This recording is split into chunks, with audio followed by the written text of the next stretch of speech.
On va aborder des sujets un peu plus techniques autour de l'intelligence artificielle aujourd'hui, comme notamment le reinforcement learning, et donc le cas appliqué sur un cas réel qui est DeepRacer. Alors, moi, je m'appelle Marc et je suis architecte chez AWS, donc dédié sur le segment startup. Et aujourd'hui, voilà, j'accompagne les startups de leur création via des accélérateurs, incubateurs, jusqu'à l'IPO ou le rachat. Aujourd'hui, cette session DeepRacer, elle va être principalement de niveau 200. Donc, quand on parle de niveau, il y a, je dirais, des niveaux en partant de 100, 200, 300, 400. Où 100, on est vraiment sur une introduction. Et là, on va être une introduction un peu plus poussée, donc un niveau intermédiaire. Ça va pas être une session deep dive. Donc, on va essayer de rester assez high level sur DeepRacer. On va pas forcément faire du under the hood d'un point de vue technique. Si vous êtes intéressé du coup à la fin de ce webinaire pour en savoir plus sur le fonctionnement de DeepRacer d'un point de vue, je dirais d'un point de vue configuration des algorithmes, fonctionnement des réseaux de neurones qui sont utilisés derrière, et que vous souhaitez du coup tester en réel vos modèles, je vous invite à venir vendredi prochain à nos bureaux à La Défense. Donc, vous avez certainement reçu pour ce mail d'invitation au webinaire également un mail d'invitation pour venir à La Défense vendredi matin de 9h à 13h, où l'idée c'est qu'on aura la capacité de déployer en fait une piste sur laquelle on pourra tester les modèles en grandeur nature. Alors, aujourd'hui, l'agenda, donc on va discuter un petit peu de DeepRacer et les origines de DeepRacer, pourquoi on a créé DeepRacer au sein d'AWS. Ensuite, on va faire un petit deep dive vraiment léger sur le reinforcement learning pour comprendre le concept de reinforcement learning, en quoi le reinforcement learning est différent des autres techniques d'apprentissage de machine learning. Ensuite, on fera une petite synthèse du fonctionnement de DeepRacer et des types d'outils en fait qui sont utilisés sur la plateforme AWS via ce qu'on appelle le Virtual Simulator. Et je vous ferai une démo par la suite. J'avais prévu 1h30 en fait pour ce webinaire. Je pourrais prendre des questions à la fin si vous le désirez. 1h30, je pense que ça va faire peut-être un peu long. Je pense que une heure, on sera pas trop mal. Alors, avant de commencer, en fait, j'aimerais discuter un petit peu des origines de DeepRacer. Donc, la vision d'Amazon et d'AWS en général, en fait, consiste à partager l'expérience que l'on a acquise sur les 20 dernières années en termes d'intelligence artificielle. Donc, on a eu en interne d'Amazon des besoins. Si je prends l'exemple de recommandations sur le site Amazon, là, on se base sur des technologies de recommandation. On travaille actuellement aussi sur de la livraison par drone, où on utilise en fait des technologies de machine learning et de deep learning pour faire ces livraisons par drone. Donc, ce sont vraiment des technologies qu'on utilise en interne chez Amazon et chez AWS.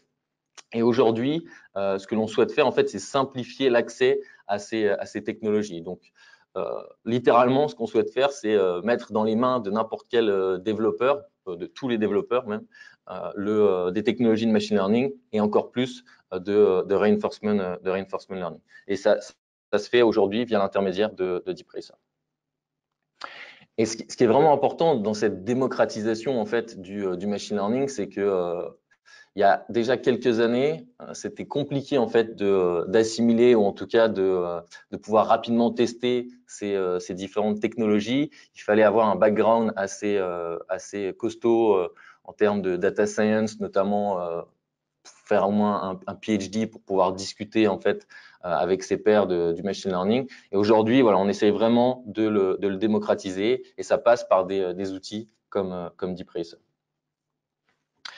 Alors, DeepRacer, c'est un service qui a été lancé du coup à re:Invent en fin d'année dernière, fin 2018. Donc re:Invent, c'est notre messe annuelle qui a lieu à Vegas où du coup on annonce de nombreuses nouveautés sur la plateforme AWS. Et à ce moment-là, en fait, on a lancé en fait DeepRacer, qui est une voiture autonome à l'échelle 1/18e. Donc, je rentre pas dans les détails techniques de la voiture, mais si vous voulez, c'est une voiture avec une caméra inspirée en fait de notre caméra Deep Lens qui est montée sur un châssis avec donc 4 roues et derrière on va avoir en fait 2 batteries, une batterie pour alimenter le châssis et une batterie pour alimenter pour faire ce qu'on appelle l'inférence. Donc l'inférence en machine learning, c'est l'exécution du modèle qui a été entraîné. Donc on va voir après par la suite comment via DeepRacer on peut entraîner ce modèle et comment on peut l'importer ensuite sur la voiture. Donc DeepRacer, aujourd'hui d'ailleurs, vous pouvez le commander sur Amazon. C'est disponible en précommande aux US actuellement. DeepRacer va inclure un simulateur en fait de course directement sur le cloud AWS. En fait. Donc ce simulateur de course va vous permettre d'éditer, d'entraîner des modèles et une fois que le modèle aura été validé, aura été évalué, il sera possible en fait de directement le télécharger et de le copier et de l'importer directement sur la voiture DeepRacer. Et c'est donc tout l'entraînement en fait du modèle va être fait sur le cloud. Et l'idée c'est qu'une fois que le modèle a été entraîné, on va pouvoir l'importer directement sur la voiture. Et c'est ce modèle en fait qui sera exécuté en local. Donc on est vraiment sur du machine learning at the edge aujourd'hui. Et alors un autre point aussi qui va être intéressant et que je trouve assez marrant, c'est ce qu'on appelle la Global Racing League, donc qui a été créée à côté de DeepRacer. Et l'idée, c'est de créer en fait une ligue mondiale où tous les data scientists en fait auraient la capacité de concourir en fait sur DeepRacer. Donc il y a deux parties importantes dans la Global Racing League. Il y a une partie physique où à tous les summits AWS. Donc là, le Summit de Paris a eu lieu début avril. On a déployé en fait une piste lors du Summit au Palais des Congrès. Et en fait, n'importe qui pouvait venir entraîner un modèle et voilà, essayer de rentrer en compétition avec les autres data scientists. Et le but en fait de cette initiative, c'est le gagnant de la course DeepRacer le jour du Summit reçoit en fait une place pour aller à re:Invent de l'année prochaine, donc re:Invent 2019, pardon. Et donc ça, c'est l'aspect physique. Et le deuxième point, c'est l'aspect virtuel. Tous les mois, en fait, on a ce qu'on appelle la Virtual League, où on crée un circuit. Et du premier jour du mois au 31, vous avez la possibilité en fait d'entraîner des modèles sur ce circuit et d'essayer de faire le temps le plus rapide, puisque du coup là, le but, c'est de parcourir en fait le circuit le plus rapidement possible. Donc, il faut entraîner correctement son modèle pour que du coup, il puisse accélérer, freiner, tourner rapidement en fonction voilà, du circuit. Donc, ce qu'il faut retenir de Global Racing League, c'est un ticket en fait pour re:Invent 2019 que vous pouvez obtenir via les summits. Donc, il reste encore quelques summits, je crois, en Europe, si vous souhaitez y participer en physique. Ou alors, vous pouvez toujours passer par la Virtual League. Donc, je vous montrerai après comment fonctionne la Virtual League, où vous pouvez entraîner vos modèles sur votre compte AWS et ensuite les importer dans la Virtual League. Et voilà, si votre modèle fait le meilleur temps, du coup, vous aurez votre ticket pour re:Invent. Et une fois que vous avez ce ticket, l'idée, c'est que à re:Invent 2019, on va faire en fait une méga course pour tous les champions de chaque summit et de chaque Virtual League. Et après, je ne sais pas encore ce que le gagnant va avoir, mais l'idée, c'est de pouvoir rassembler tous les gagnants de chaque ligue. Ça, c'est l'idée derrière DeepRacer et la Virtual League. Alors, si on rentre un peu dans le détail du contenu autour du reinforcement learning, donc là, je vais prendre une approche un peu plus théorique et expliquer ce qu'est le reinforcement learning pour les personnes qui ne sont pas forcément initiées au machine learning. Alors, je vais repositionner le reinforcement learning en fait dans le contexte de l'intelligence artificielle globale. Donc, si on prend l'intelligence artificielle, on peut considérer que ce sont toutes les techniques en fait inventées par l'homme qui vont permettre d'imiter en quelque sorte l'intelligence humaine. Ça, c'est c'est une définition qu'on peut donner de l'intelligence artificielle. Et au sein de l'intelligence artificielle, on a un sous-domaine qui s'appelle le machine learning. Et le machine learning, en fait, l'idée, c'est de construire des modèles mathématiques, qui vont être entraînés à partir de données pour imiter justement le comportement humain. Et un sous-modèle du machine learning également, dont on entend souvent parler aujourd'hui, c'est ce qu'on appelle le deep learning, où en fait les modèles mathématiques qui sont utilisés se basent sur des réseaux de neurones. J'en parlerai pas forcément plus aujourd'hui, mais c'est un sous-modèle aussi du machine learning. Et dans machine learning, aujourd'hui, on va avoir trois composants, je dirais, principaux. Donc, ou plutôt trois techniques principales pour entraîner des modèles. On a ce qu'on appelle le supervised learning, le unsupervised learning, donc l'entraînement non supervisé, et le reinforcement learning. Alors, si on rentre un peu plus dans le détail de ce qu'est le training supervisé, aujourd'hui, quand on parle de training supervisé, on emploie le terme supervisé parce que du coup, le training a besoin d'être supervisé par un humain en fait. On va partir en fait d'un dataset qui doit être labellisé. Donc, imaginons on souhaite entraîner un réseau de neurones pour qu'ils puissent reconnaître des images de chats, par exemple. On est obligé de définir en amont un dataset avec des images et un tagging associé. Donc, si on a une image de chat, il faut bien taguer que ce soit un chat. Donc, cette action, elle doit être faite par un humain généralement. Donc, c'est cet aspect supervisé. Et l'idée, c'est d'entraîner ensuite ce modèle sur un dataset spécifique. Et une fois qu'on a entraîné ce modèle, du coup, on aura la capacité de reconnaître plus facilement un chat, notamment. Alors, on a différents types de cas d'usage aujourd'hui dans tout ce qui est supervisé, mais on peut avoir des cas d'usage dans tout ce qui va être recommandation, par exemple, dans tout ce qui va être détection de spam, donc à savoir si c'est un email spam ou non spam, faire de la prédiction de churn, par exemple. Donc là, ce sont plus des use cases qui s'appuient sur un besoin métier, un besoin business. Et derrière, en fait, on peut l'appliquer, cette technique de supervised learning, à ces besoins business. Ensuite, une autre technique d'apprentissage, elle, est sur ce qu'on appelle de l'unsupervised. Donc là, si c'est unsupervised, ça veut dire qu'il n'y a pas d'interaction humaine pour que l'algorithme puisse être entraîné. Donc ça veut dire qu'on n'a pas besoin de créer un dataset avec de la donnée labellisée. Et donc ça, c'est je dirais un peu plus intéressant d'un point de vue utilisateur parce qu'on n'a pas besoin de générer en fait de dataset labellisé.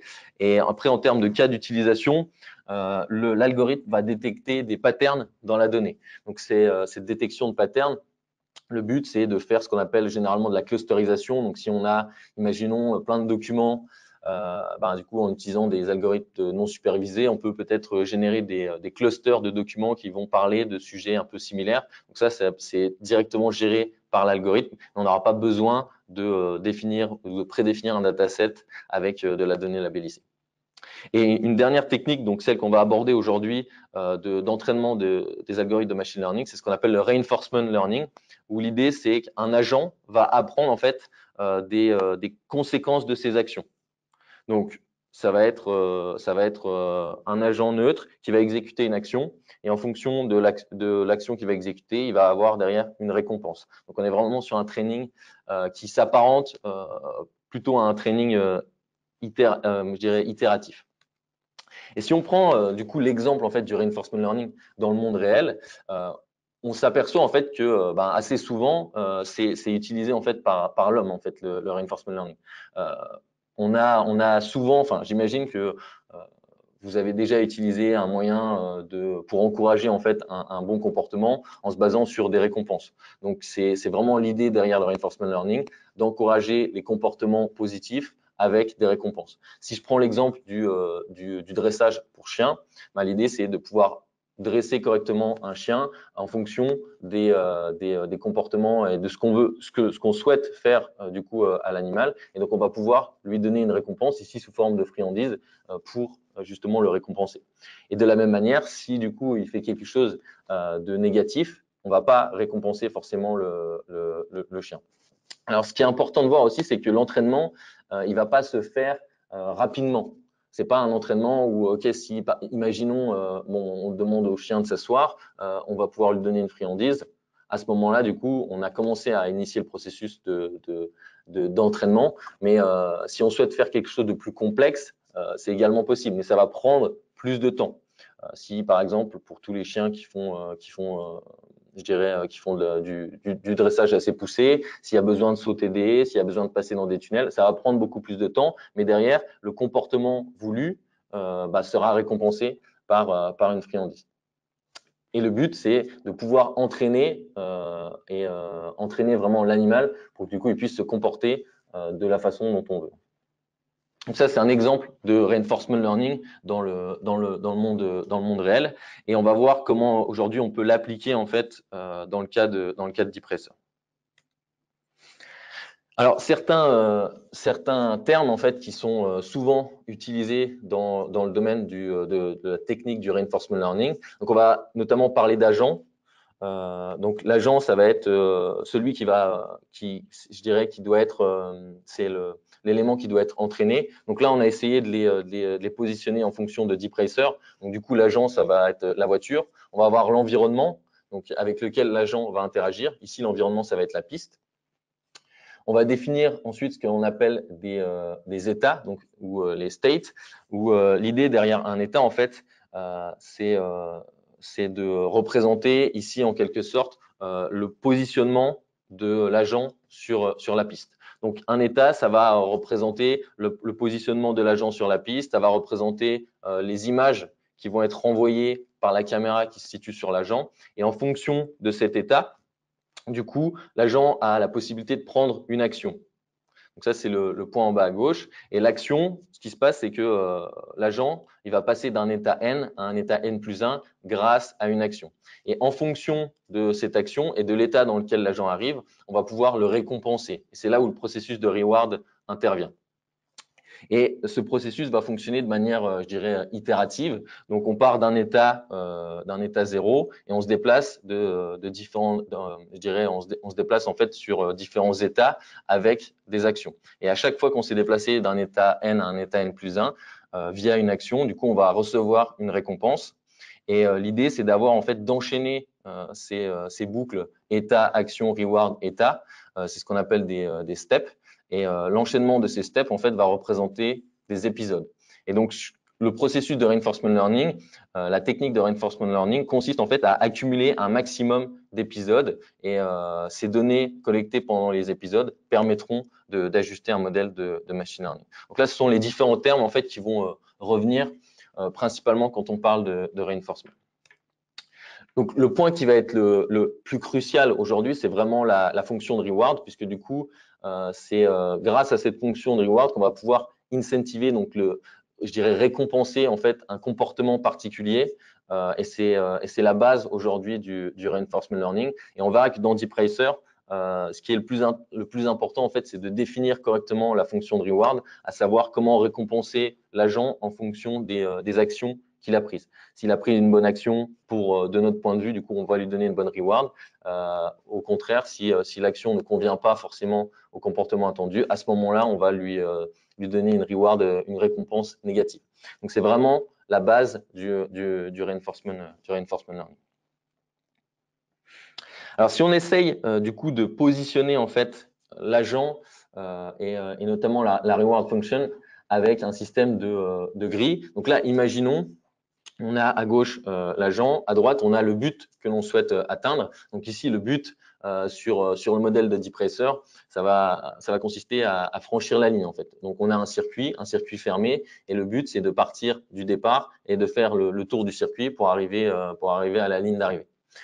Et le circuit, donc la piste, va être découpé en différents carrés. Donc ces carrés vont représenter en fait les états. Et chaque état, ce sera en fait une image qui va être renvoyée par la caméra qui est positionnée sur l'agent Deep Racer.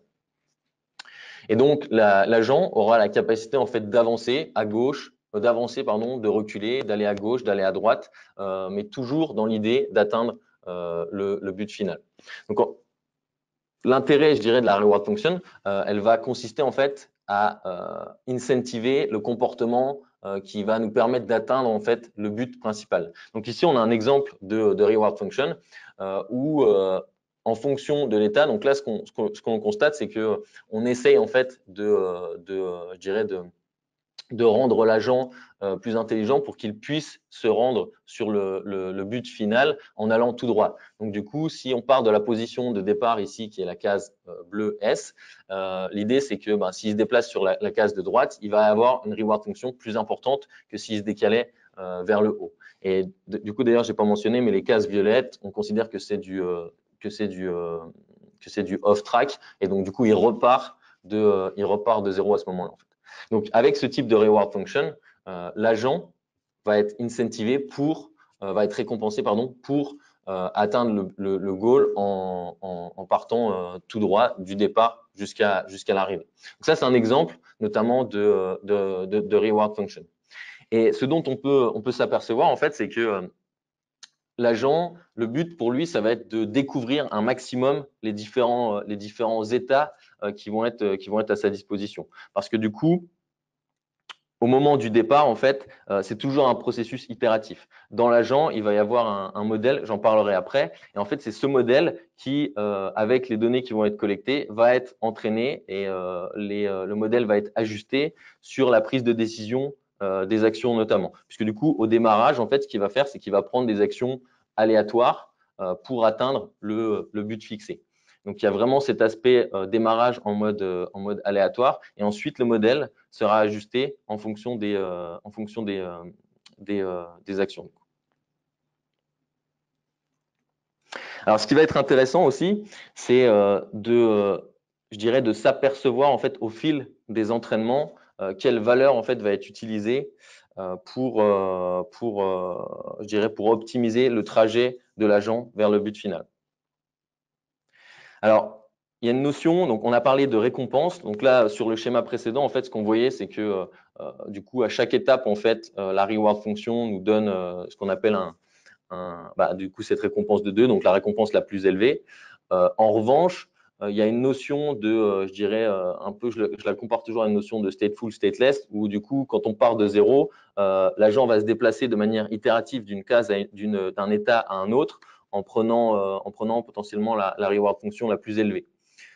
Mais une fois qu'il a collecté et qu'il a parcouru un maximum d'états, l'idée, c'est de générer une valeur qui s'appelle la cumulative reward. Donc, la cumulative reward, ça va être toutes les récompenses cumulées. Et donc, le but pour l'agent, c'est de déterminer en fait le chemin d'état en état ou donc le chemin de état, action, reward qui va lui permettre d'obtenir en fait la cumulative reward la plus importante. Alors aujourd'hui, ça passe en fait par un système où on va collecter un maximum donc d'épisodes. Donc encore une fois, un épisode, ça va être une étape de départ vers une étape d'arrivée. Et on essaye d'en collecter par batch de 20 ou 30. Donc on verra après pareil dans la console le nombre d'épisodes qui peuvent être utilisés pour mettre à jour en fait le modèle.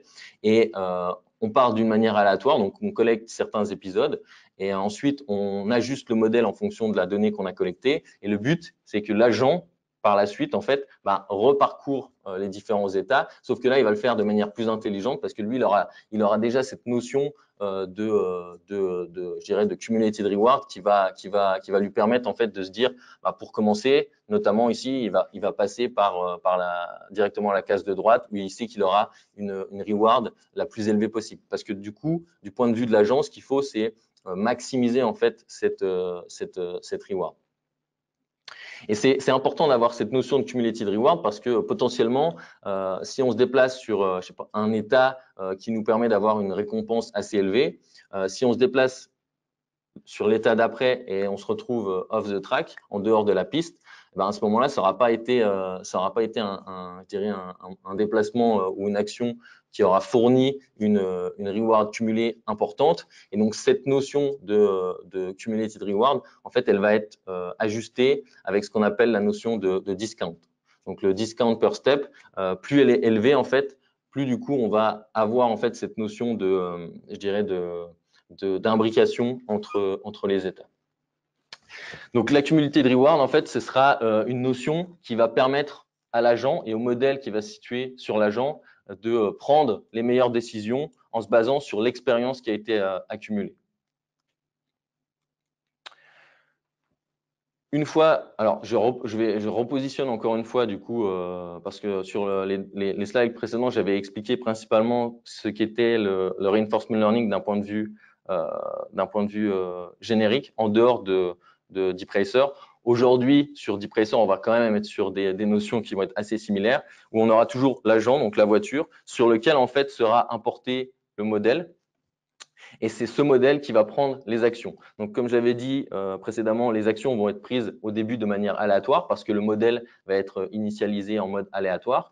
Et en fonction des données qui vont être collectées, donc quand il va se déplacer d'un état à un autre, sur l'environnement pour atteindre le but final. Du coup, le modèle va être ajusté et l'idée, c'est d'ajuster ce modèle pour que du coup, il puisse prendre les actions qui soient les plus pertinentes. Et donc, les actions les plus pertinentes sont celles qui vont maximiser ce qu'on appelle la cumulative reward ou la récompense cumulée. En termes d'action, aujourd'hui, on est assez limité. C'est-à-dire que du coup, la voiture, elle a deux types d'actions potentielles. Ça va être la vitesse, donc accélérer, décélérer, et ça va être la direction, à savoir aller tout droit ou tourner de 5, 10, 20, 30 degrés, par exemple. Sur tout ce qui va être état, donc du coup, l'état, encore une fois, sur dePracer, pour simplifier, l'état, ça va être les images qui sont renvoyées par la caméra. Et donc, du coup, on verra que les images, ça va consister en une partie de la piste. Et donc, c'est sur cette donnée, en fait, que du coup, que le modèle, pardon, qui sera porté par l'agent va pouvoir prendre une décision.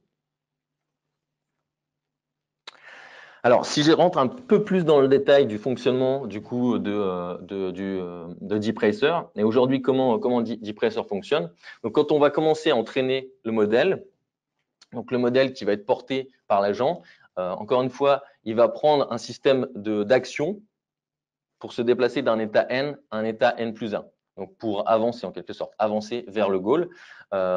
Ces actions vont être prises en mode aléatoire au début.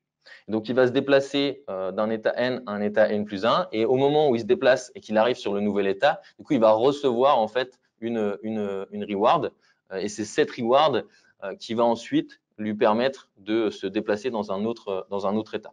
Donc, ce qu'il faut vraiment comprendre, c'est que du coup, quand on est sur cette phase d'exploration en fait de l'environnement, cette phase importante de collecte en fait de données, elle va se faire par ce qu'on appelle les étapes. Donc je le rappelle, les étapes, ça va être un état. Donc on est dans un état n. L'agent va prendre une action pour passer dans un état n plus 1 et on va recevoir une reward. Et le but, c'est de répéter en fait ces différentes étapes jusqu'à soit le goal final qui va être d'atteindre la ligne d'arrivée, ou alors de sortir de la piste, puisque du coup là ça force l'agent à repartir en fait du départ.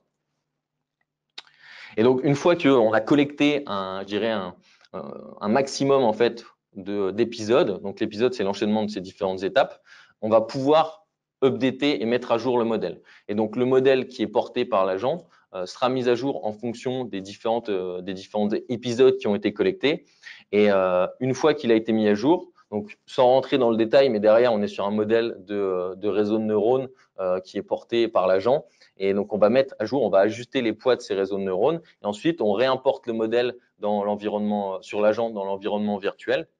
Et le but c'est qu'il recollecte en fait de l'information avec ces différents épisodes et qu'ensuite on réajuste de manière itérative le modèle.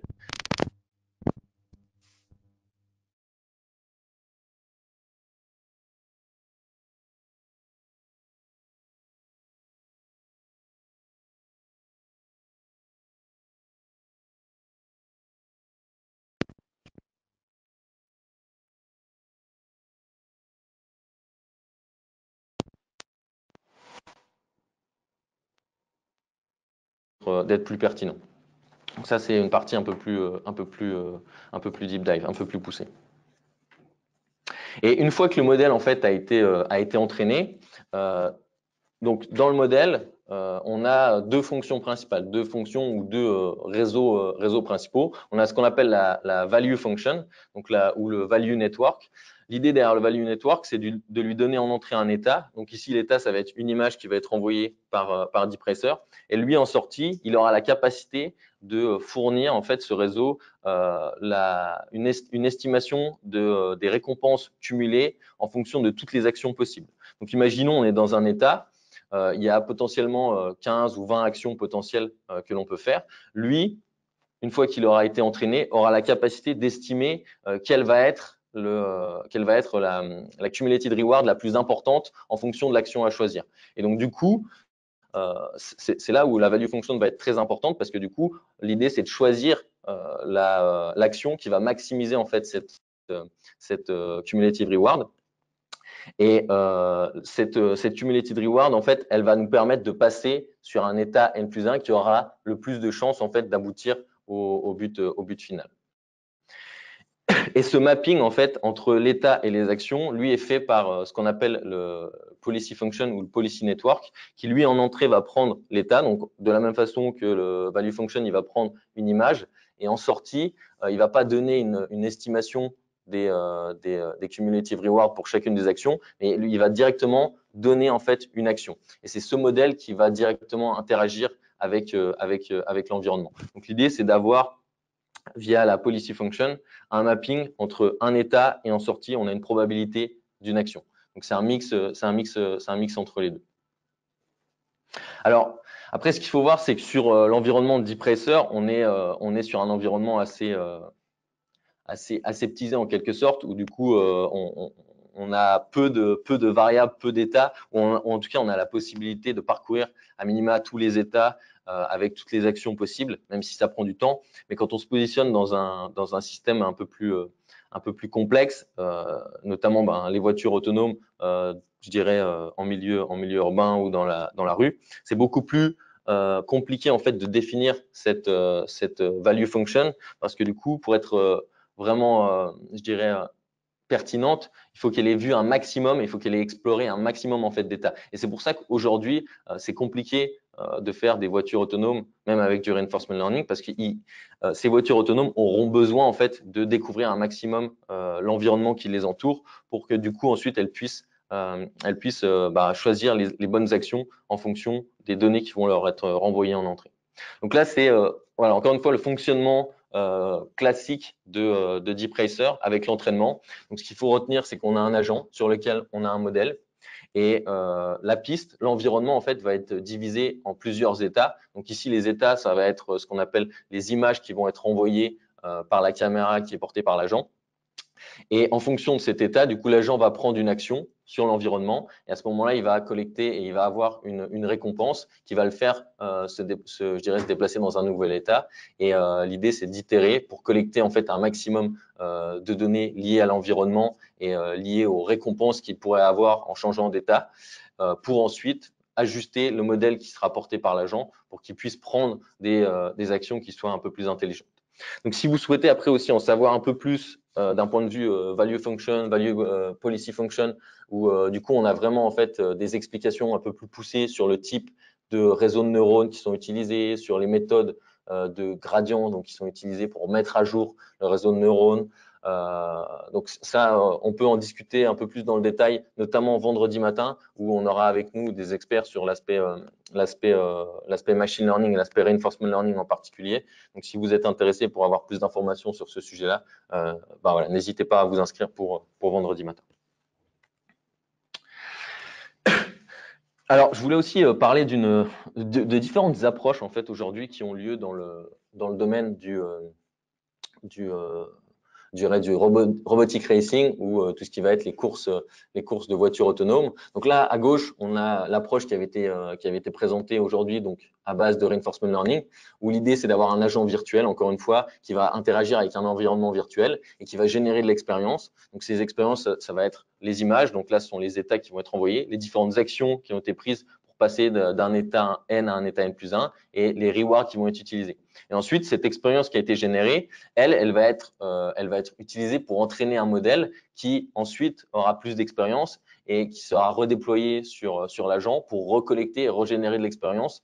Mais le but, c'est que ça soit fait de manière plus intelligente à chaque fois. Et donc, au début, encore une fois, il part en mode aléatoire. Il collecte, il parcourt l'environnement, il collecte des images, les actions, les états.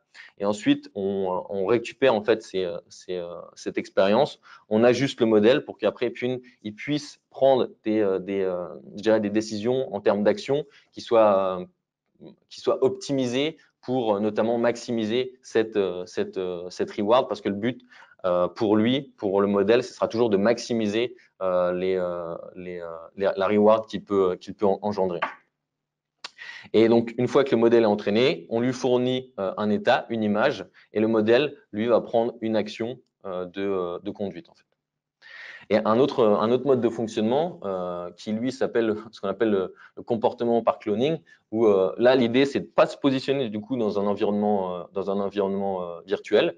On peut prendre une voiture sur laquelle on va positionner en fait une caméra et là, c'est l'inverse en fait. Le conducteur en fait va prendre des actions en fonction de l'environnement et toutes ces actions vont être stockées, donc savoir la vitesse, savoir la direction utilisée par le driver. Et en même temps, il y a une caméra qui va du coup enregistrer toutes les images. Et donc, on va générer en fait un dataset de cette manière, avec toujours les images en entrée et les actions en sortie qui vont consister à être du coup la vitesse du véhicule et les directions prises par le véhicule. Donc, c'est deux modes de fonctionnement, mais là, avec le mode actuel, ce qui est intéressant, c'est qu'on est sur un environnement complètement virtualisé. Donc, là, la difficulté aussi, ça va être de créer en fait cet environnement simulé pour qu'il soit le plus réaliste possible, pour que quand on passe de l'environnement simulé à l'environnement réel, du coup le modèle se comporte correctement. Donc, voilà un petit peu de retour d'expérience sur le reinforcement learning.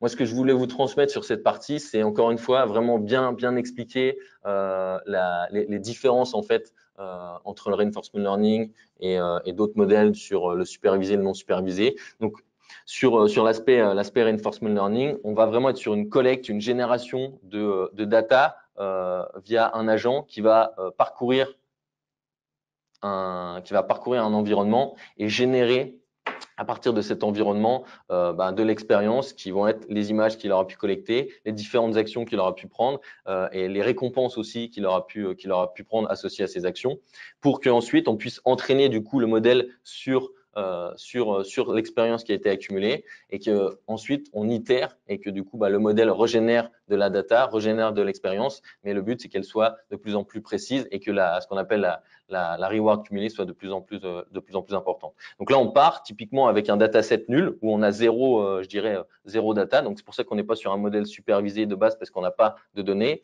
Mais cette approche, de reinforcement learning, elle va nous permettre en fait de collecter la donnée.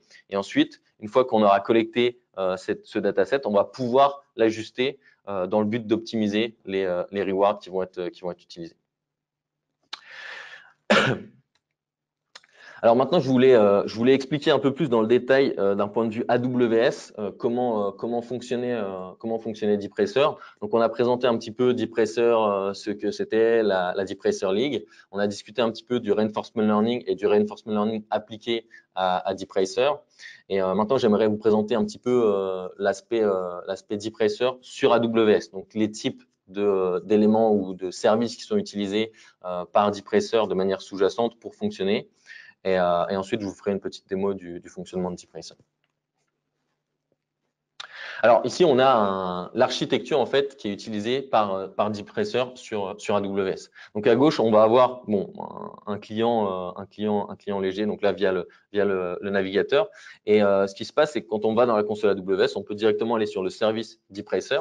Et ce que fait DeepRacer, c'est qu'il utilise deux services important. Pour la phase de virtualisation en fait, de l'environnement, de simulation de l'environnement, on utilise un outil qui s'appelle RoboMaker. Donc RoboMaker, c'est réellement un outil qui va permettre de simuler un environnement. Et ici, on va simuler en fait la piste via cet outil. Donc c'est un service qui est utilisé de manière sous-jacente par DeepRacer. Et pour tout ce qui va être entraînement du modèle, là, on va passer par un outil qui s'appelle SageMaker. Donc SageMaker, si je fais une petite aparté, c'est un outil qui a été créé et designé pour des data scientists. L'idée, c'est de fournir trois briques principales. La première brique, ça va être un notebook Jupyter.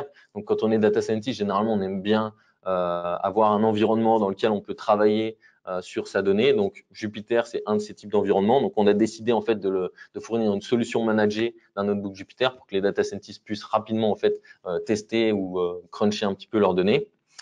La deuxième étape, c'est l'aspect training. Donc, SageMaker est agnostique à tous les frameworks qui peuvent être utilisés aujourd'hui dans le domaine du machine learning, frameworks comme MXNet, TensorFlow, PyTorch. Toutes ces notions de frameworks sont nativement supportées dans SageMaker. Et l'idée, c'est que l'aspect training en fait se fasse très facilement, que le data scientist n'ait pas besoin de créer des instances, de configurer ses instances. Il a juste besoin de dire j'ai besoin de tel type d'instance pour faire tourner mon framework. Ma donnée se situe sur S3 et SageMaker va lancer en fait l'entraînement. Donc sur l'aspect reinforcement learning, en fait, ce que fait SageMaker, c'est que lui, il a un environnement de reinforcement learning qui va lui permettre d'entraîner et d'ajuster le modèle avec les interactions qu'il va avoir sur RoboMaker. Et donc ensuite, on a 3 éléments qui vont être importants. Le modèle qui a été entraîné va être stocké sur S3. Donc S3, c'est notre stockage objet qui permet de garantir 11,9 de durabilité pour la donnée. Donc quand on a une région AWS ou une région AWS, c'est un cluster en fait de data centers. Les données vont être répliquées sur plusieurs data centers au sein de la région AWS. On va utiliser ensuite un outil qui s'appelle Kinesis Video Stream pour permettre de visualiser en fait ce qui se passe dans l'environnement virtuel. Ça, c'est sur l'aspect simulation de vidéo. Et pour tout ce qui est lié au debug ou même au logging de ce qui se passe au niveau du training sur SageMaker et RoboMaker, on a une intégration avec notre service Amazon CloudWatch qui lui permet de centraliser en fait la gestion des logs. Donc là, c'est l'environnement en fait qui est créé, l'architecture qui est créée sur votre compte quand vous allez utiliser DeepRacer. Donc on est sur l'aspect ici, on a SageMaker et RoboMaker dans le VPC que vous allez utiliser. Donc on verra après quand je vais lancer une démo de DeepRacer que du coup on crée bien dans RoboMaker, dans SageMaker différents outils. Alors, via la console, en fait, je dirais le diagramme de training, il est assez simple. On va passer par une étape de création du modèle. Donc, on va définir le nom du modèle. On va définir ensuite la configuration du training. Donc, la configuration de training, ça va être important. Le numéro 1, ça va être ce qu'on appelle la reward function. Donc, encore une fois, c'est la fonction qui va permettre de récompenser en fait les actions qui ont été prises par l'agent. Donc, c'est aujourd'hui sur DeepRacer, c'est sur la reward function que vous allez avoir la main et on verra, je vais vous montrer 2-3 exemples de reward function. Mais si vous souhaitez après notamment, je dirais, rentrer en compétition dans les différentes DeepRacer League, c'est vraiment sur cette reward function qu'il faut mettre l'accent et c'est celle-ci qui va faire la différence et qui va vous permettre en fait d'optimiser l'entraînement de votre algorithme. Après, comme tout bon algorithme de machine learning, on a besoin d'avoir les hyperparaméters. Donc, les hyperparaméters, je rentre pas dans le détail si on est nouveau sur l'aspect machine learning, mais du coup, il y a plusieurs paramètres en fait en configuration possible au moment où on va entraîner un modèle qui peuvent être mis en place. Et les action space, donc là, ça va être les différentes actions qui peuvent être prises par l'agent pour passer d'un état n à un état n+1. Donc là, c'est en haut à gauche, ça va être toute cette partie configuration. Et ensuite, on va lancer le training. Donc là où le modèle va itérer sur du coup je dirais l'environnement virtuel. Une fois qu'il a été entraîné et donc tous les poids en fait en quelque sorte du réseau de neurones ont été ajustés, on va pouvoir l'évaluer. Donc vous pouvez l'évaluer de plusieurs façons. Il y a un système d'évaluation qui est intégré dans DeepRacer. Vous pouvez choisir de l'évaluer directement sur un circuit de la DeepRacer League en mode virtuel, ou si vous avez l'opportunité en Europe, mais il faudrait que je vérifie la liste des summits qui sont encore disponibles, de le tester en physique. Sinon, si vous souhaitez le tester sur une voiture réelle, encore une fois, n'hésitez pas à passer vendredi matin, où du coup, on va déployer une piste DeepRacer sur laquelle les modèles que vous avez entraînés pourront être téléchargés, importés sur les voitures DeepRacer, et vous pourrez tester du coup la validité et la robustesse de vos modèles. Et sinon, du coup, c'est une boucle en fait itérative. Si l'évaluation n'est pas suffisante, et à ce moment-là, on retune le modèle. Donc, retuner le modèle, ça veut dire peut-être modifier la reward function, peut-être faire plus d'entraînement, peut-être modifier les hyperparaméters. En tout cas, il faut itérer et ajuster la configuration du modèle. Alors là, on a un exemple, notamment de reward function. Donc, je vous montre via un slide et après, je vous ferai une démo. Mais sur cet exemple de reward function, donc on a plusieurs paramètres qui vont être collectés. Donc, on va utiliser aujourd'hui, il y a à peu près 13 paramètres qui peuvent être remontés pour la reward function. Ici, ceux qui vont être utilisés, ce sera principalement la distance du centre. Donc, on a la piste et on a une traque orange au milieu de la piste. Et l'idée, c'est d'avoir une notion qui va représenter en fait la distance de la voiture entre le centre de la piste. Et donc, on peut définir en fait un système de marqueurs. On peut définir 3 marqueurs, par exemple, le marqueur 1 qui va représenter 1/10 de la largeur de la piste, le marqueur 2 qui va représenter 1/4 de la largeur de la piste et le marqueur 3 qui va représenter la moitié de la piste. Et l'idée, c'est de donner en fait une récompense en fonction de la distance. Donc, si par exemple, la distance du centre est supérieure à 0, donc ça veut dire que du coup, c'est bien une valeur positive, et qu'elle est inférieure au marqueur 1, donc ça veut dire que la voiture se situe entre le centre de la piste et 1/10 de la largeur de la piste. À ce moment-là, on lui donne une reward élevée 1. Et ensuite, si la voiture s'éloigne du centre de la piste, donc là, si on passe sur le marqueur 2, du coup, elle va être entre le centre de la piste et 1/4 de la piste. À ce moment-là, on lui donne une reward plus faible. Et le but, c'est de récompenser en fait la voiture si elle se situe plus proche du centre de la piste. Donc ça, c'est un exemple de reward function. Et il y en a plusieurs qui sont fournis par défaut. Mais après, l'idée, c'est de travailler justement sur tous les paramètres qui peuvent être fournis, remontés sur la piste, et de tuner en fait cette reward function pour l'optimiser un maximum sur la piste en question. Si on parle un petit peu des différents composants en fait aujourd'hui de la track, on va un peu rapidement. On va avoir donc plusieurs composants. Ici, on a l'environnement que vous voyez je dirais virtualisé. Donc c'est un environnement qui est assez simple. Il y a 1, 2, 3, 4, 5 couleurs maximum. L'idée, c'est d'avoir en noir la piste. Donc on parle de la surface de la piste on track. En blanc, on va avoir les limites de la piste. Au milieu, en orange, ça va être du coup le centre de la piste. En vert, c'est en dehors de la piste, et en bleu, ça va être un mur. Ce qu'il faut s'imaginer, c'est que en fait la piste, il va y avoir un système de barrières autour pour minimiser en fait les bruits qui peuvent être remontés directement via les états, parce que du coup ici on a un exemple d'état. C'est typiquement ce qui peut être remonté comme état, et donc du coup en fonction de cette image, l'algorithme va prendre une action. Et donc ce qu'on souhaite éviter, c'est que à la place du bleu, on ait du bruit, parce que du coup on a, je sais pas, on a une chaise, on a des tables qui vont interférer derrière avec l'algorithme de CNN qui va du coup détecter qui est un algorithme de convolution qui va permettre d'extraire les features de l'image pour ensuite correctement prendre les actions. Ça, c'est un exemple je dirais, d'informations qui peuvent être remontées sur la piste. Et après, on a également plusieurs paramètres, mais ici qui peuvent être un peu plus corrélés en quelque sorte à la piste. C'est ce qu'on appelle les waypoints. Donc, on peut définir en fait un système de waypoints qui vont nous permettre de nous déplacer en fait sur la piste. Mais les waypoints, c'est intéressant quand on veut optimiser, je dirais, le déplacement d'un deep racer sur une piste en particulier. Mais vu que les waypoints vont varier en fonction des pistes, voilà, si on souhaite créer un modèle générique en fonction je dirais, en fonction de la piste, qui puisse se déplacer sur n'importe quel circuit, il faudra utiliser moins de notions de waypoint qui vont être très attachées en fait à la piste en elle-même. Et donc cette notion de waypoint va permettre de définir une représentation sur un axe XY du positionnement en fait du véhicule, et le but c'est de naviguer en fait avec les coordonnées XY du véhicule à travers les différents waypoints. On va avoir après certaines notions donc là d'hyperparamètres. Donc là, sans rentrer dans le détail, mais à chaque fois qu'on va lancer, en règle générale, qu'on fasse du machine learning avec du reinforcement learning ou du machine learning avec une technique supervisée ou non supervisée, on va toujours avoir ces notions d'hyperparamètres.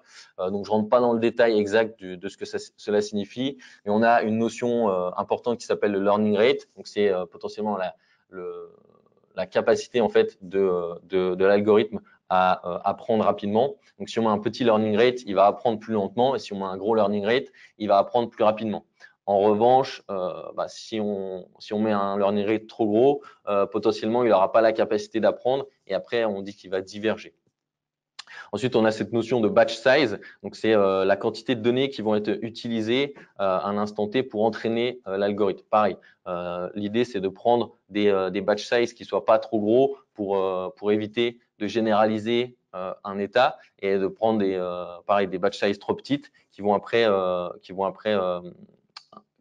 fait empêcher l'algorithme d'être générique un maximum. Et après, on a différentes valeurs, donc notamment comme les époques et le discount factor dont j'avais parlé tout à l'heure. Ce qui est important avec le discount factor, c'est que c'est une valeur entre 0 et 1, et plus elle est proche de 1, plus en fait le modèle va pouvoir se projeter sur les différentes étapes. S'il est proche de 0, du coup, il va juste se dire, bah voilà, je suis dans un état, je vais prendre une action pour maximiser ma reward sur l'état d'après. Si on a une valeur qui est proche de 1, à ce moment-là, il va essayer de prendre une décision pour maximiser les rewards, mais sur les différents états qui vont suivre. En fait.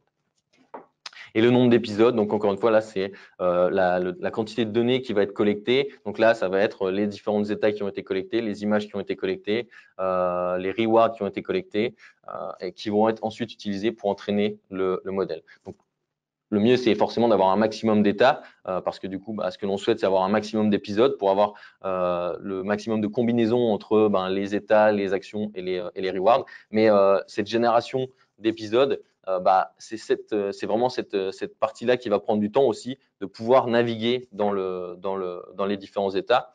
Et après, en fait, c'est de définir le nombre d'épisodes qui vont être utilisés pour mettre à jour le modèle. Donc forcément, plus on a d'épisodes, plus le modèle sera stable, mais ça va prendre plus de temps pour le training. Un point qui est important sur l'aspect action, donc si on se situait dans le monde réel, les actions seraient en quelque sorte continues, c'est-à-dire que quand on a deux notions en mathématiques, l'aspect continu, l'aspect discret, où l'aspect continu, c'est que potentiellement, du coup, la vitesse, ça peut être une valeur continue entre 0 et 10 mètres par seconde, ou la direction, ici le steering, ça peut être une valeur continue entre entre moins 30 et 30 degrés par exemple. Et là, pour faciliter du coup la prise de décision, on a décidé de créer les action space qui sont des valeurs discrètes et qui vont représenter un couple entre la vitesse et les directions. Donc au maximum, on en a 20, je crois, on pourra voir tout à l'heure. Là, sur cet exemple, on en a 15. Donc on a 15 actions potentielles qui représentent un couple entre la vitesse et la direction. Donc du coup, l'agent, quand il se situe dans un état et qu'il va prendre une action, il va prendre une action parmi les 15 actions qui vont être listées ici et qui vont le faire arriver dans un nouvel état et qui va lui permettre d'avoir une nouvelle reward. Donc là, de la même façon, on peut se dire, voilà, si on souhaite avoir un algorithme qui soit le plus précis possible, potentiellement, il faut avoir un maximum d'action space, sauf que ça va prendre beaucoup plus de temps parce que du coup, il va être beaucoup plus flexible au niveau de l'entraînement. Ça, ce sont des notions, pareil, un peu intéressantes, importantes à avoir en compte sur l'aspect deep racer et comment on a essayé aussi de le rendre applicable à un système réel. Alors, je voulais vous faire une démo du coup de deep racer. Je vais essayer de sortir sur mon écran. Hop, hop, hop. Non. Voilà. Alors, je vous montre, je repars de zéro. Donc, quand je me connecte en fait sur la console AWS,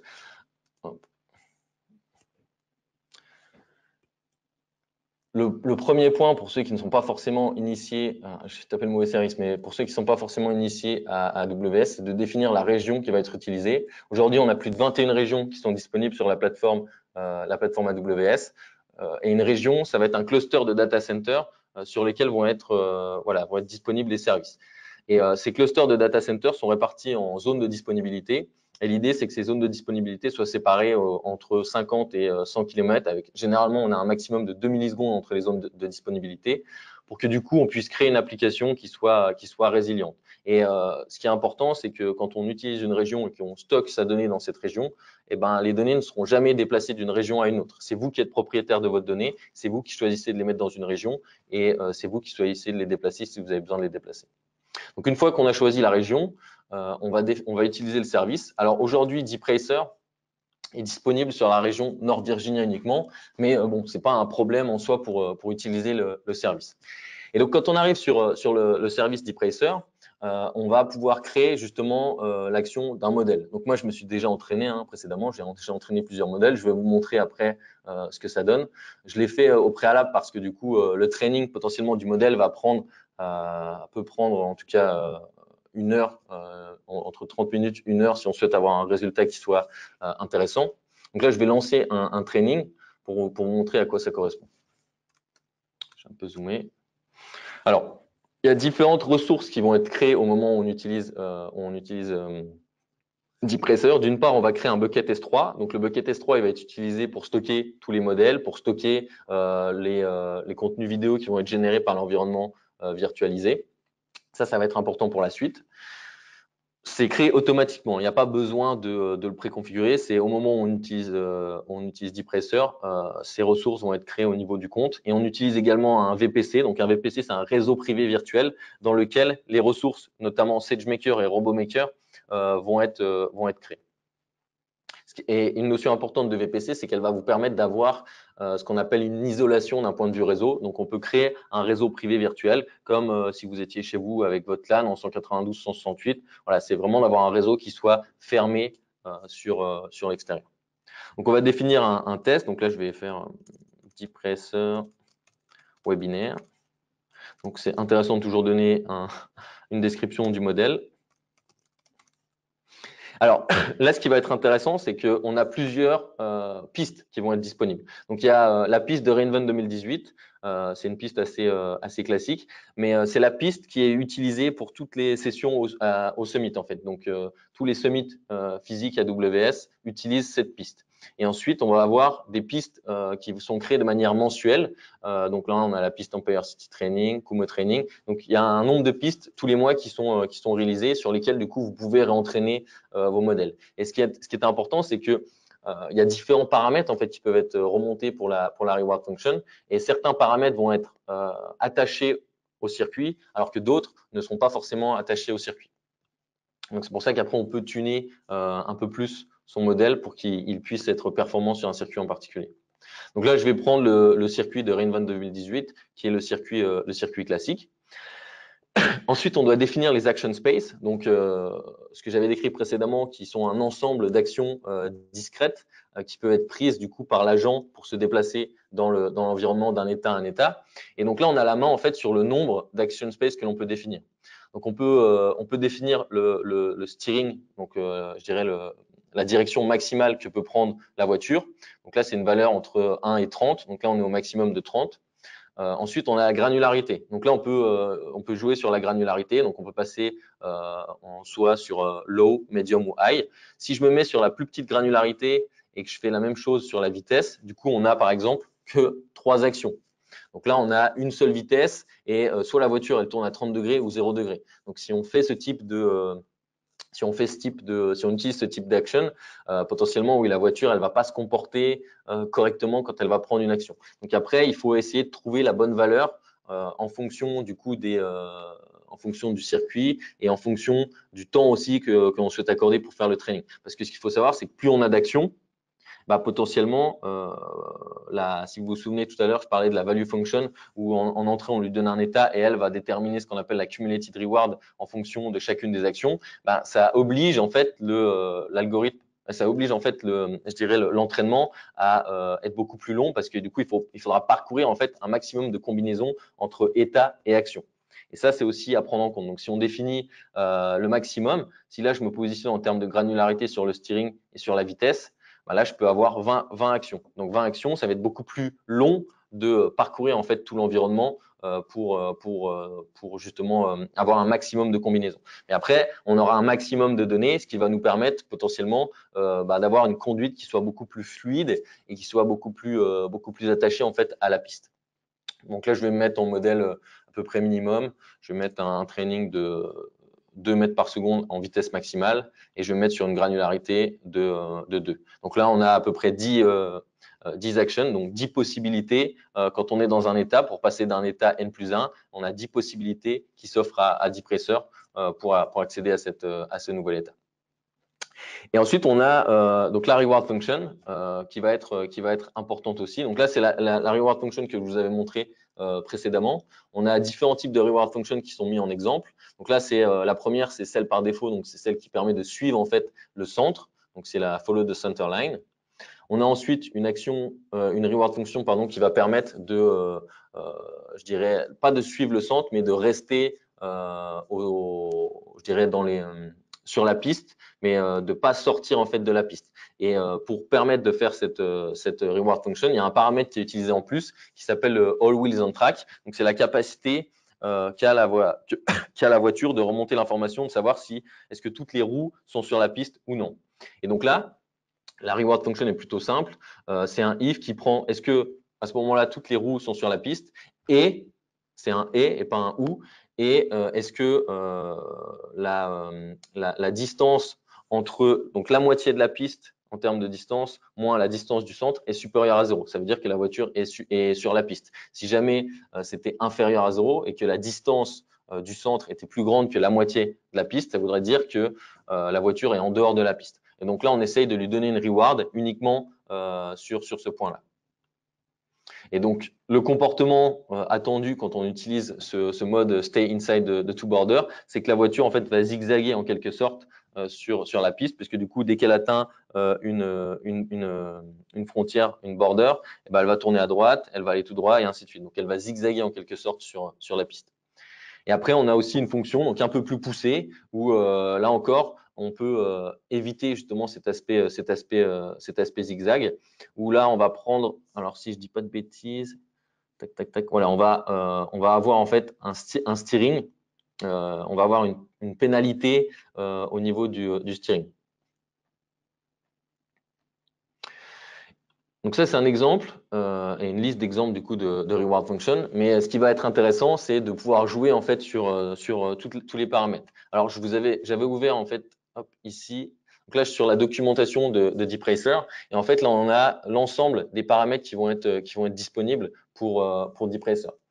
Donc on peut jouer après sur les coordonnées x, y, mais là ça va impliquer, en se basant notamment après sur les waypoints, de se positionner en quelque sorte sur un circuit spécifique.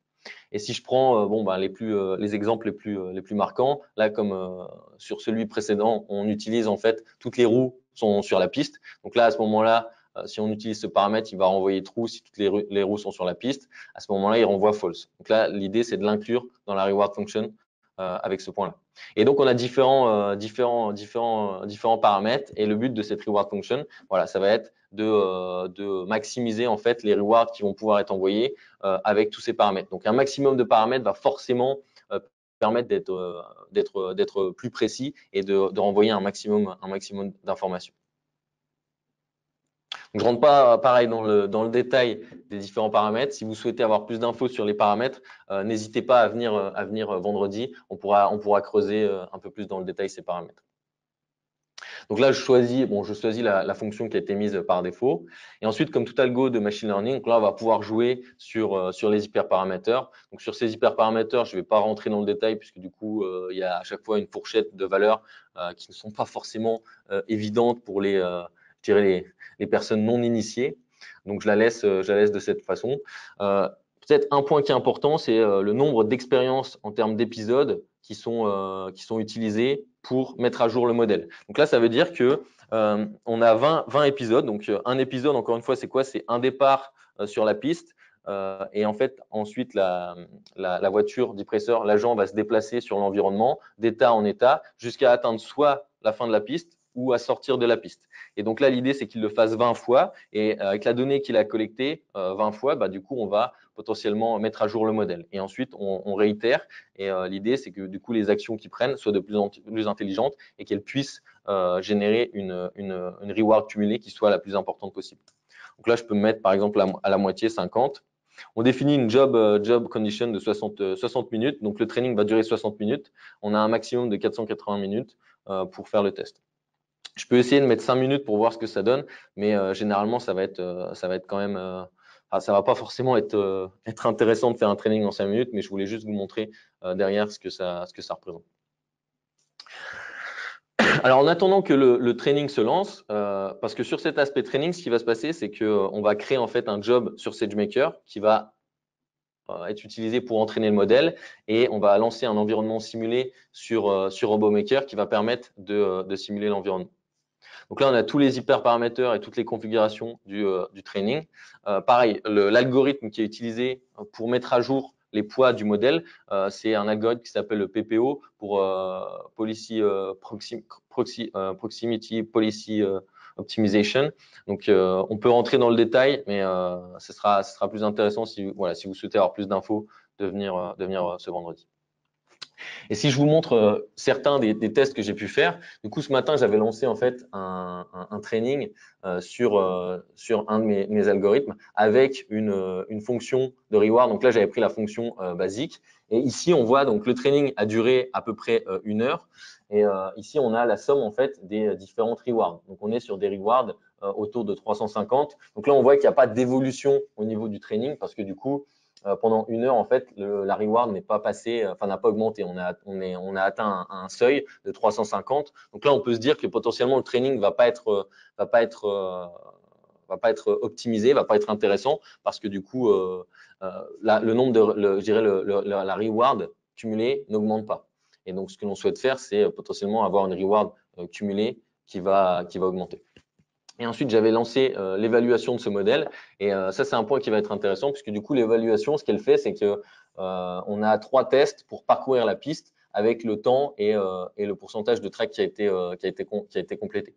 Donc, sur l'aspect évaluation, quand je l'ai testé une première fois, il a parcouru 33% de la piste et au bout de 9 secondes, du coup, il est sorti de la piste. Et sinon, il a réussi à parcourir la piste à 100% en 25 secondes à peu près. Donc à ce moment-là, on pourrait potentiellement télécharger le modèle. Donc on peut télécharger le modèle en cliquant sur le bouton Download ici.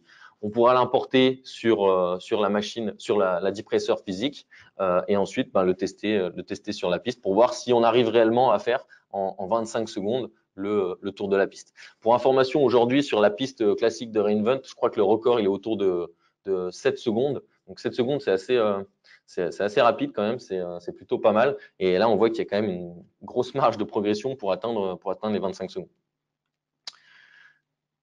Alors là, j'ai lancé du coup l'aspect training sur le premier workshop. Donc, je ne sais pas ce que ça va rendre d'un point de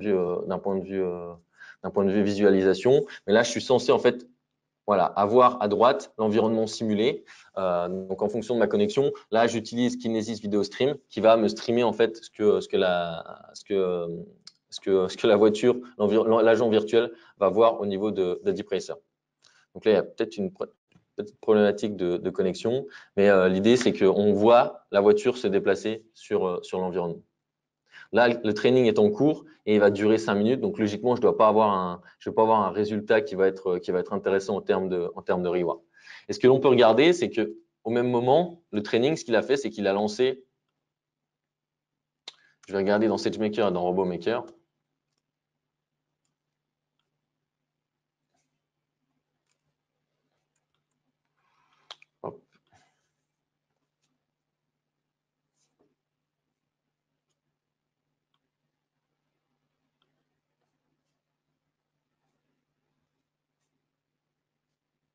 Donc là, j'ai plusieurs training jobs. Donc là, j'ai bien mon training job qui est en in progress. Donc dans SageMaker, en fait, depressor a utilisé la fonctionnalité de training pour lancer le training. Et donc, si après je clique pour avoir des détails sur justement tout ce qui s'est passé, on peut voir que là, le training a été fait sur une instance C4 de Zik large. Donc après, on pourrait se dire qu'on peut aussi jouer sur le taille d'instance qui va être utilisé, peut-être mettre du GPU pour voir si c'est plus intéressant ou pas, si ça va être plus rapide, peut-être jouer sur le nombre d'instances. Aujourd'hui, c'est pas forcément nativement possible, mais ce sont des paramètres sur lesquels on pourrait jouer dans le futur. Et là, on a tous les hyperparamètres qui ont été configurés précédemment avec voilà, ici le lien S3 sur lequel va être uploadé le modèle une fois qu'il aura été copié, la fonction de reward qui est définie ici. Et donc, c'est vraiment un système d'abstraction qui a été mis en place par depressor au-dessus de SageMaker. Mais en soi, les jobs SageMaker, vous pourriez les lancer vous-même dans l'environnement avec la simulation de RoboMaker. Et ici, je regarde, j'ai un environnement RoboMaker qui est en pleine simulation et qui représente l'environnement virtualisé. Alors aujourd'hui, je ne vais pas m'attarder sur SageMaker, sur RoboMaker, pardon, j'aurai pas forcément la capacité de rentrer dans le détail de l'outil, mais c'est ce qui est utilisé pour optimiser du coup et pour virtualiser l'aspect training. Si je reviens sur ma brique depressor, donc là, on a un exemple du coup de la voiture qui roule. Donc là, en fait, ce qu'elle fait, c'est que l'agent va parcourir un état à un autre. Donc là, il commence en mode aléatoire. Donc du coup, forcément, il va essayer de parcourir un maximum d'états. Donc il va souvent sortir de la piste. Et à chaque fois en fait qu'il sort de la piste, on le remet à l'endroit où il était sorti pour qu'il continue d'apprendre. Donc là, c'est essayer de maximiser et d'avoir un maximum de data pour ensuite ajuster le modèle que du coup, les actions qu'il va prendre soient le plus optimisées possible. Et si je regarde un modèle que j'avais lancé également hier, hop. Donc là, j'avais lancé sur 1 heure. Et là, potentiellement, ce qu'on peut voir, c'est que du coup, on a une courbe un peu plus intéressante d'un point de vue reward, puisque du coup, là, le nombre total de reward qui va être cumulé sur le temps, elle augmente. Donc ça, c'est bon signe parce que ça veut dire que ben, voilà, les données qu'on va collecter, l'algorithme est de plus en plus intelligent et il aura la capacité de maximiser un maximum les rewards. Jusqu'au moment où on atteint un palier et que le maximum de rewards est bloqué. Donc là, après, il faut soit retuner le modèle, soit remodifier les hyperparamètres, soit remodifier la reward function. Mais si on souhaite obtenir quelque chose de performant, il faut toujours maximiser la reward et il faut toujours que ce soit croissant. Dès qu'on atteint un palier, ça veut dire que du coup, le système a atteint un seuil et qu'on pourra lancer autant d'entraînement que l'on souhaite. On n'arrivera pas à améliorer la performance du modèle. Et d'ailleurs, donc j'avais pas forcément lancé d'évaluation. Donc si je prends en parallèle du coup ce training qui a été fait hier, je peux lancer l'évaluation. Donc là, je peux l'évaluer sur différents circuits. Donc forcément, j'ai lancé le training sur le circuit Rainman 2018. Donc l'évaluation doit se faire sur ce circuit. Après, on peut toujours tester sur d'autres circuits pour voir du coup s'il arrive à être générique à différents circuits. Là, je lance l'évaluation. Donc là, l'évaluation, elle va créer encore une fois un événement, une simulation dans RoboMaker et va par la suite tester plusieurs fois si le système fonctionne bien. Donc là, je vais laisser terminer du coup l'environnement de streaming. Une fois que du coup vous avez entraîné, évalué votre modèle, vous pouvez tester de tester du coup votre modèle sur la Deep-Racer Virtual Circuit où actuellement on a donc Empire City Circuit. On peut voir ici les différentes informations liées. Donc c'est le circuit à ce jour. Et à ce jour, on a voilà les 3 premiers associés sur ce circuit. On fait 10 secondes, 164 pour le premier. Donc une fois que vous avez entraîné votre modèle sur le circuit, vous pouvez choisir de récupérer et de soumettre en fait le modèle en choisissant votre nom et d'envoyer le modèle. Donc là, ça va être up pendant encore 22 jours. Et à la fin du mois, on prend le gagnant. Et du coup, il aura son ticket pour aller à Reinvent 2019 pour être en compétition avec les autres gagnants de la Virtual League et des différents summits. Donc ça, c'est une partie, c'est une partie un peu plus intéressante d'essayer de se mesurer du coup à d'autres data scientists qui aussi vont passer du temps à modifier le modèle. Et ce qui est intéressant avec Deep-Racer, si on prend un peu de recul, c'est qu'on a potentiellement besoin de zéro en fait compétence en termes de machine learning pour l'utiliser. Si je reviens sur l'aspect création de modèle, au niveau de la création du modèle, on va avoir ici donc le circuit à choisir. Là, on va définir les action space, mais là, du coup, il n'y a pas de notion de machine learning ici. Il faut définir les différentes actions que l'on souhaite mettre. Donc, il va falloir tester, itérer, voir si on reste sur du low ou sur du high en termes du nombre d'action space. On doit définir la reward function. Donc, la reward function, en fait, elle va être plus adressée en quelque sorte aux développeurs, puisque du coup, si on sait développer, là, on peut se dire qu'on va pouvoir tuner cette reward function. Mais même si on ne connaît rien en machine learning, on peut utiliser la reward function par défaut.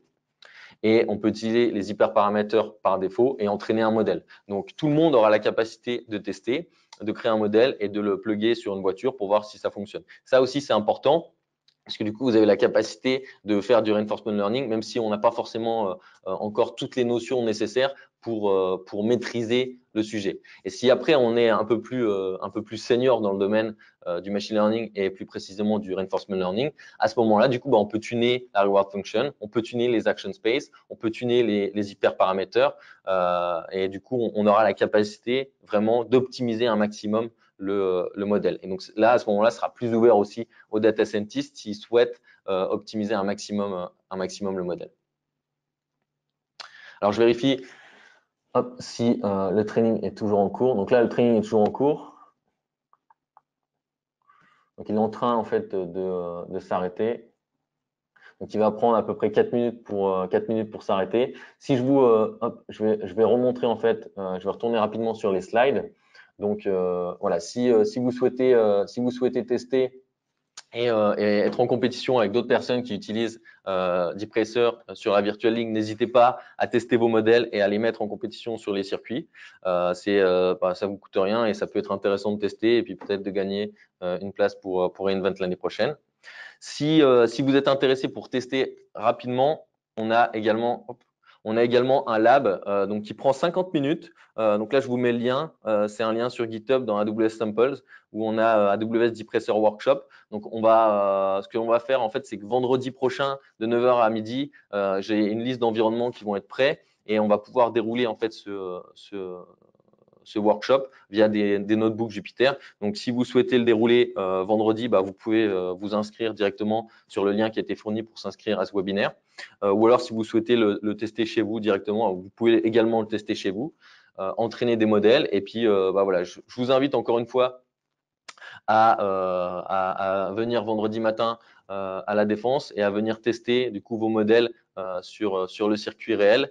C'est un circuit qui est assez conséquent, c'est 5 mètres sur 8, donc ça prend pas mal de place.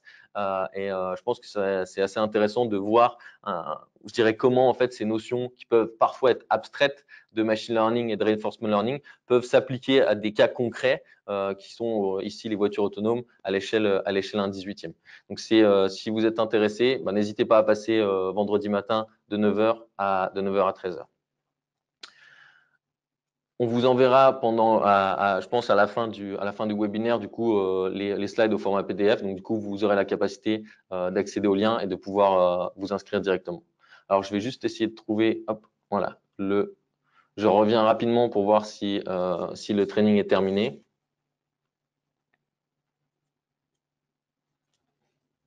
Donc là, le training est en cours et va bientôt être terminé. Tac, tac, tac. Alors, ce que l'on peut voir déjà, c'est que au niveau de l'évaluation du modèle que j'avais fait, on n'était pas trop mal. Il avait mis 23 secondes pour effectuer 100% de la piste. Bon, il n'est pas forcément robuste puisque sur 3 essais, on n'a complété que 2. Ce qui est intéressant ici, c'est que hier soir, quand je l'ai configuré, ce test, j'ai juste mis 1 heure, j'ai pris la reward function par défaut, et donc on peut rapidement en fait avoir un système qui soit fonctionnel et qui puisse être testé sur un environnement à vous. Après, sans rentrer dans le détail, mais si vous souhaitez aller plus loin et que vous souhaitez tester je dirais en réel la piste, on a aussi un tuto qui explique comment créer sa propre piste DeepRacer chez soi. Ça peut être intéressant si vous n'avez pas forcément la capacité de venir à un événement physique et de tester sur une piste validée par AWS. Donc, si vous avez précommander du coup une DeepRacer, ça sera possible actuellement aux US et que vous souhaitez après le tester sur votre environnement, on peut créer sa propre piste parce que du coup il faut définir du coup un système de bandes, respecter des codes couleurs pour que ce soit le plus uniforme possible pour éviter un maximum de bruit et à ce moment-là du coup vous pourrez le tester chez vous.